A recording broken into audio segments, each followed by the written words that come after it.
नमस्कार। अनंत चतुर्दशी। अनंत चतुर्दशी इस साल 2025 को 6 सितंबर 2025 को धूमधाम के साथ में मनाई जा रही है। आखिर अनंत चतुर्दशी क्या है और इसे किस तरह से मनाते हैं और इसकी क्या महत्व है, तो इसमें पूरा वीडियो में देखने को मिलेगा। वीडियो को लाइक कीजिए, चैनल पर नए सब्सक्राइब कीजिए और वीडियो को शेयर कीजिए।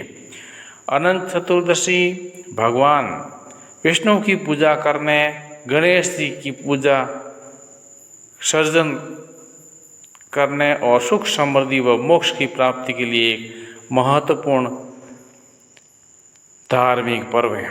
इस दिन 14 गांठों वाला अनंत सूत्र बांधा जाता है, जो भगवान विष्णु का प्रतीक है और सभी कष्टों से मुक्ति दिलाता है। पांडवों ने भी अपने कष्टों के निवारण के लिए ये व्रत रखा था, जिसके बाद उनकी सद्बुद्धि लौटी थी। अनंत चतुर्दशी के मुख्य महत्व की बात की जाए तो ये दिन मुख्य रूप से भगवान विष्णु को समर्पित हैं और शेषनाग पर विराजमान भगवान विष्णु की पूजा और व्रत किया जाता है। आखिर अनंत चतुर्दशी के पीछे की कहानी की बात की जाए तो एक दंत कथा के अनुसार अनंत चतुर्दशी के पीछे एक कथा जो महाभारत में मिलती है। इसमें सुशीला नाम की एक महिला की कहानी है, जिसकी मुलाकात नदी किनारे अनंत की पूजा कर रही महिलाओं के समूह से हुई। उन्होंने बताया कि इस व्रत पवित्र अनुष्ठान को करने से कर्ता को बहुत पुण्य प्राप्त होता है और उन्हें सुरक्षा मिलेगी। अनंत चतुर्दशी के दिन क्या नहीं करना चाहिए? ऐसा माना जाता है कि अनंत चतुर्दशी के दिन बप्पा को विदा करने से पहले उन्हें ताजे फूल और प्रसाद ही चढ़ाएं। बासी फूल, पत्ते या प्रसाद अर्पित करने से बप्पा नाराज हो सकते हैं। गणेश जी का निरादर न करें। गणेश जी विसर्जन के दौरान बप्पा का निरादर न करें और मूर्ति की सम्मान के साथ उठाएं और विसर्जन के लिए लेके जाएं। अब अनंत का जो धागा है, धार्मिक मान्यता के अनुसार जो अनंत का जो धागा है, पूजा के बाद महिलाओं को बाएं हाथ की बाजू में अनंत सूत्र बांधना चाहिए, वहीं पुरुष को दाएं हाथ के बाजू में अनंत सूत्र बांधना चाहिए। रक्षा सूत्र पहनते समय ओम अनंताय नमः का मंत्र का जाप भी कर सकते हैं। आखिर ये अनंत का धागा क्यों बांधा जाता है? जब ये अनंत की पूजा होती है, पूजा के अंत में एक खास धागा बांधा जाता है, जिसे अनंत सूत्र कहते हैं। इसमें 14 गांठें होती हैं। ये प्रतीक भगवान विष्णु के 14 रूप और 14 लोकों की रक्षा का संकल्प है। मान्यता है कि इस धागे को धारण करने से जीवन में स्थिरता, समृद्धि और सौभाग्य मिलता है। आखिर अनंत के देवता कौन है? अनंत मतलब इसका संस्कृत में शब्द है और अनंत का शाब्दिक अर्थ है बिना अंत, यानी कि कंटिन्यू या बढ़ने वाला, हमेशा बढ़ने वाला एक संस्कृत शब्द है और मुख्य रूप से भगवान विष्णु का एक विशेषण है। अनंत चतुर्दशी को हमें क्या करना चाहिए? वैसे पूजा विधि जो अनुष्ठान करते हैं तब करते हैं, वो तो अपने हिसाब से करते ही हैं, लेकिन एक सामान्य व्यक्ति हैं, उसके लिए धूप, फूल और दीप अर्पित करना चाहिए। भगवान विष्णु को केसर व हल्दी से रंगा हुआ 14 गांठों वाला धागा बनाएं और इसकी पूजा करें और इसके अपनी बाह पर बांध लें। पुरुष दाएं और स्त्रियां बाईं ओर बांधें और व्रत रखें और भगवान विष्णु का अनंत कथा से जुड़ी कथाएं कराएं और मंत्र पढ़ें। ये प्रोग्राम होता है, बड़े बड़े स्तर पर होता है, लेकिन आप छोटे स्तर पर कर सकते हैं, लेकिन ये विधि खास करके यही मानी जाती है। उसके अलावा अलग अलग क्षेत्रों में ब्राह्मणों की अलग अलग विधि भी होती है। जो उपवास करते हैं अनंत चतुर्दशी को, उनको क्या खाना चाहिए?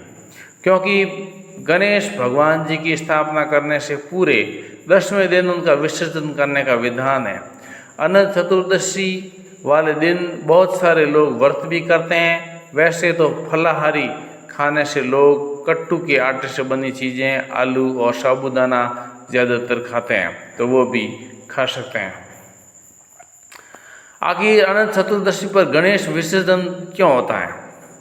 अनंत चतुर्दशी पर गणेश बप्पा की विधि विधान के साथ पूजा करने के साथ ही बप्पा को विदा किया जाता है, क्योंकि अनंत चतुर्दशी के दिन गणेश विसर्जन शुभ उत्सव और विसर्जन की विधि, धार्मिक सिद्धांत और गणेश जी के विसर्जन के साथ ही भक्तों पर साल भर रहती हैं और गणेश जी का आशीर्वाद बना रहता है। इसलिए गणेश जी को विदा कर दिया जाता है और अनंत भगवान अनंत विश्व में व्याप्त हैं, ऐसा मान करके उनका व्रत और उपवास किया जाता है। अनंत चतुर्दशी के दिन में क्या दान करना चाहिए? इस दिन गरीबों में अनाज का दान उत्तम माना जाता है। इसके अलावा फलों कपड़ों का दान भी कर सकते हैं। मान्यता है कि इस दिन भगवान विष्णु की विधिवत पूजन कर उनके नाम पर 14 गांठ वाला अनंत डोरा वहाँ पर धारण करने से अनंत पुण्य की प्राप्ति होती है और ये पर्व जगत के पालनहार भगवान विष्णु को समर्पित होता है। ऐसा माना जाता है कि अनंत तो भगवान विष्णु हैं, तो अनंत की पत्नी कौन है? ये सब अनंत जो है, जो राधिका, जैसे भगवान विष्णु हैं तो विष्णु कृष्ण अवतार के रूप में भी हैं और वैसे भी राधा को मान सकते हैं। और विष्णु की जो लक्ष्मी है वो लक्ष्मी उनकी पत्नी के रूप में माना जाता है, क्योंकि भगवान के कई अवतार लिए और कई पुरुषों में और उसमें काफ़ी चीज़ों में मतभेद भी माना जाता है। ये अनंत का त्यौहार है वो बड़ी धूमधाम के साथ में भारत के काफ़ी क्षेत्रों में मनाया जाता है और अलग अलग क्षेत्रों में अलग अलग विधि विधान और अलग अलग रीति रिवाज होते हैं। और ख़ास करके जो ये रीति रिवाज जो बनाने वाले होते हैं पंडित लोग, उनके अनुसार एरिया के हिसाब से अलग अलग हो सकते हैं, लेकिन मुख्य रूप से इसमें भगवान विष्णु की पूजा का विधान है। अनंत चतुर्दशी संपूर्ण भारतीय नहीं, विश्व के कई देशों में मनाया जाता है और ये इसकी जो इस अनंत चतुर्दशी 2025 की बात की जाए तो इसमें सुरक्षा व्यवस्था और इसका जो समय है उसके बारे में बात की जाए तो सुरक्षा के हिसाब से अनंत चतुर्दशी पर्वत पर निकलने वाले भव्य जुलूस की सुरक्षा और कानून व्यवस्था बनाए रखने के लिए पुलिस प्रशासन और बाकी सारे जो इंतजाम है वो अलग अलग सरकारें अलग अलग स्थानों पर अलग अलग करते हैं। उसके अलावा गणेश विसर्जन भी होता है, तो इसमें गणेश विसर्जन के कार्यक्रम भी रहते हैं, तो इसमें स्थानीय पुलिस और वहाँ पर जो सरकार है उसके सब नियंत्रण में रहते हैं।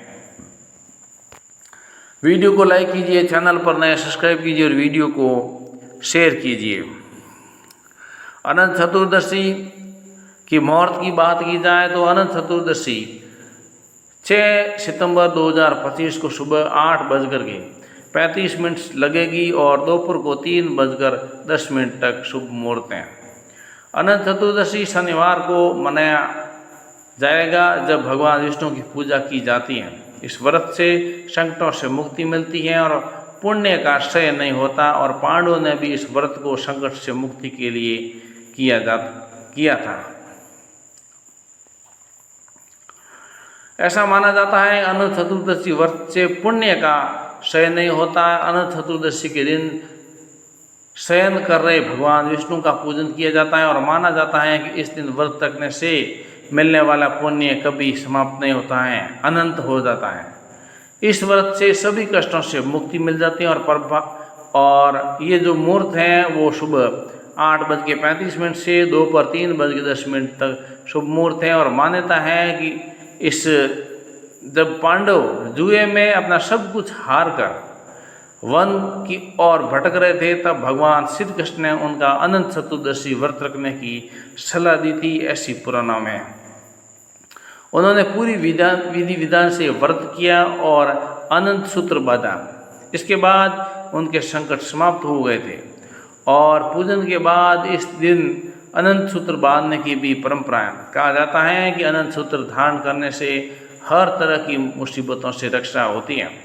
मंदिरों में अनंत चतुर्दशी का व्रत, हरिकथा और मुरली मनोहर राधे कृष्ण मंदिर और कृष्ण मंदिर में हर भक्तों का तांता लगा रहता है। विष्णु भगवान के मंदिरों में मंदिर के पुजारी, पंडित और सभी एक हर्षोल्लास के साथ में इस पर्व को एक दूसरे के शौक के साथ में मनाते हैं।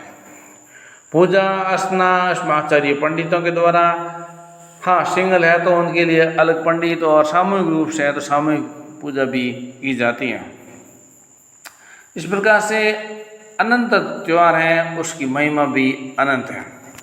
वीडियो को लाइक कीजिए, चैनल पर नए सब्सक्राइब कीजिए और वीडियो को शेयर कीजिए। बोलिए भगवान श्री कृष्ण विष्णु हरि नारायण की जय। जय हिंद।